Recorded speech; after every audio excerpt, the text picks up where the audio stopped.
नुकताच AIB-19 या एक्झामची notification आपल्याला आलेली आहे।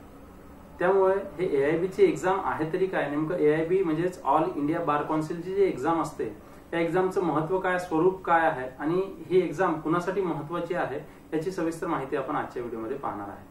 नमस्कार, मी ॲडव्होकेट गोपाल चव्हाण स्वागत करतो तुमचं लीगल वन या आपल्या YouTube चॅनलवर। जे विद्यार्थी नुकताच 3 वर्ष किंवा 5 वर्षाची LLB डिग्री कंप्लीट केल्यानंतर आपली प्रॅक्टिस सुरू करण्यासाठी महाराष्ट्र आणि गोवा बार काउन्सिलकडे आपलं रजिस्ट्रेशन केलं असेल किंवा अदर स्टेटच्या बार काउन्सिलकडे सुद्धा आपलं रजिस्ट्रेशन केलं असेल तर अशा विद्यार्थ्यांना 2 वर्षांमध्ये आपली AIB ची एक्झाम ही कंप्लीट करावी लागते। त्यामुळे हे AIB एक्झामचे महत्त्व खूप महत्त्वाचे आहे। मागची AIB ची 18th एक्झाम याचा कट ऑफ थोडा हाय लागल्यामुळे बरेचसे विद्यार्थी याच्यामध्ये फेल झाले होते। या संदर्भात एक याचिका सुप्रीम कोर्टामध्ये सुद्धा दाखल झाली होती। तर सुप्रीम कोर्टामध्ये आपले CJI DY चंद्रचूड यांच्याकडे हे मॅटर लागलं होतं। तर त्यांनी मजेशीरपणे आपल्या याच्यामध्ये उत्तर दिलं की त्यांनी सांगितलं की विद्यार्थ्यांना पढो भाई पढो। त्यामुळे या एक्झामचं महत्त्व आता वाढलेलं आहे आणि या संदर्भातच आपल्याला या एक्झामचं सविस्तर माहिती जे विद्यार्थी नवीन आहेत अशा विद्यार्थ्यांपर्यंत पोहोचवायची आहे। त्यामुळे या व्हिडिओला शेवटपर्यंत पहा, नक्कीच तुम्हाला या व्हिडिओचा फायदा होईल।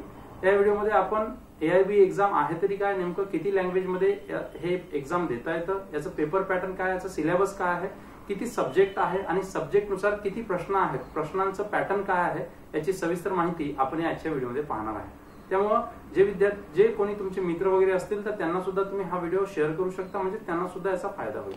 AIB एक्झामची सविस्तर माहिती आपण पुढील प्रमाणे पाहूया।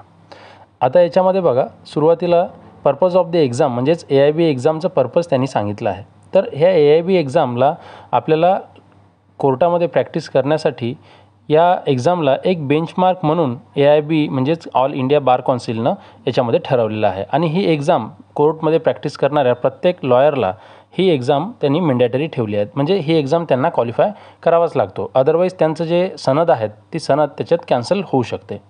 याच्यामध्ये सेकंड टॉपिक आपण पाहूया, डिफिकल्टी ऑफ लेवल म्हणजेच काय, या एक्झामची डिफिकल्टी आणि लेवल काय आहे।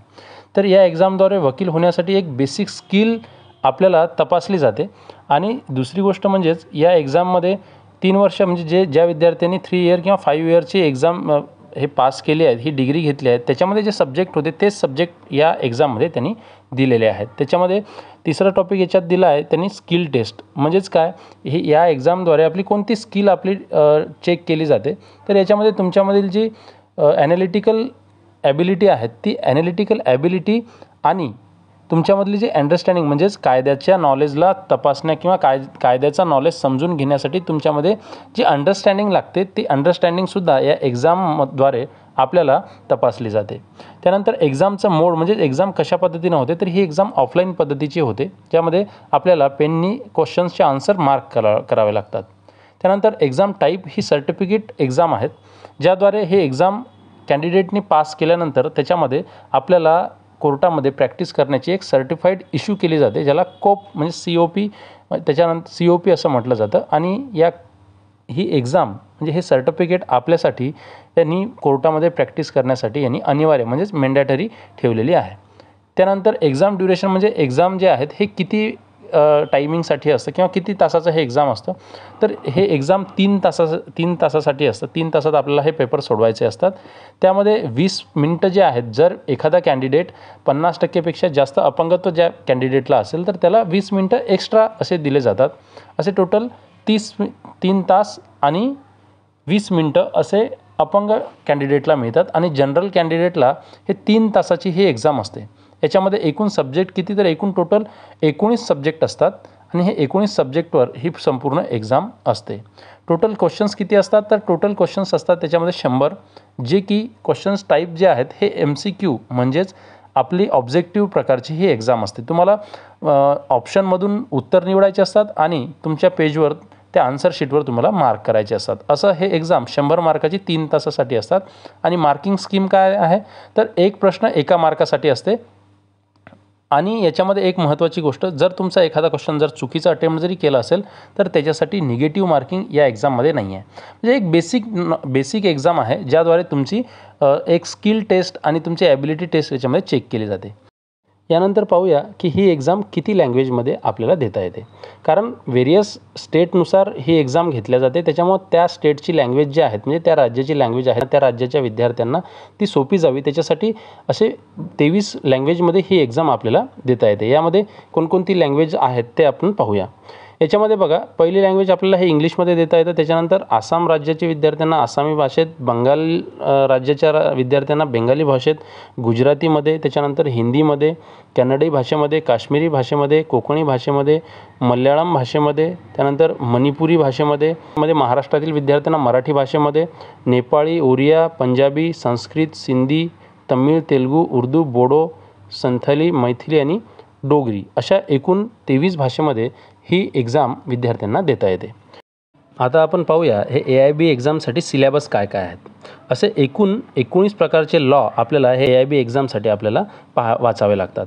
यामध्ये वेगवेगळ्या सब्जेक्टला किंवा वेगवेगळ्या लॉला वेगवेगळं वेटेज दिलेलं आहे. म्हणजेच काही लॉवर क्वेश्चनची संख्या ही जास्त आहेत, काही लॉवर क्वेश्चनची संख्या ही कमी आहेत.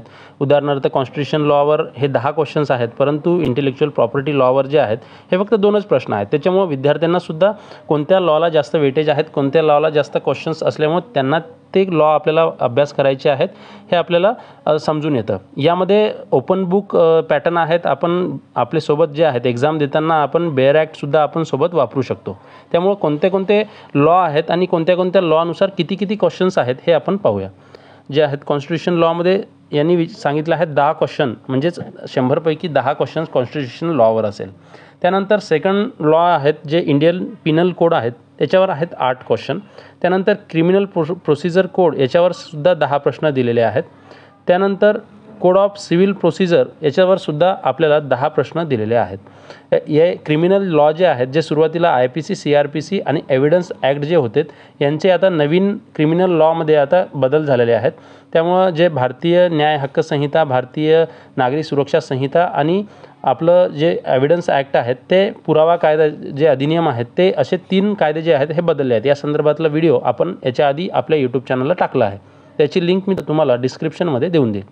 त्यानंतर बघा, एव्हिडन्स ॲक्टला 8 क्वेश्चन दिले आहेत. त्यानंतर alternative dispute redressal including arbitration ॲक्टला 4 क्वेश्चन आहेत. फॅमिली लॉला 8 क्वेश्चन आहेत. त्याच्यानंतर पब्लिक इंटरेस्ट लिटिगेशन म्हणजे PILला जे आहेत हे 4 क्वेश्चन आहेत. त्यानंतर ॲडमिनिस्ट्रेटिव्ह लॉला 3 क्वेश्चन आहेत. Professional ethics and class professional misconduct under BCI rules याच्यासाठी 4 क्वेश्चन आहेत. त्याच्यानंतर कंपनी लॉला 2 क्वेश्चन. त्याच्यानंतर इन्व्हायरमेंटल लॉला 2 क्वेश्चन आहेत. यासोबतच सायबर लॉला जे आहेत हे सुद्धा 2 क्वेश्चन आहे आणि लेबर अँड इंडस्ट्रियल लॉसाठी 4 क्वेश्चन आहे. यासोबत लॉ ऑफ टॉर्ट याच्यासाठी जे आहेत हे 5 क्वेश्चन आहे. याच्यामध्ये मोटर व्हेकल आणि कन्झ्युमर प्रोटेक्शन ॲक्टसुद्धा याच्यामध्ये इन्क्लूड आहे. त्यानंतर law of a contract, specific relief आणि प्रॉपर्टी लॉ. त्याच्यानंतर निगोसिएबल इन्स्ट्रुमेंटल लॉ ॲक्ट याच्यामध्ये 8 क्वेश्चन दिले आहेत.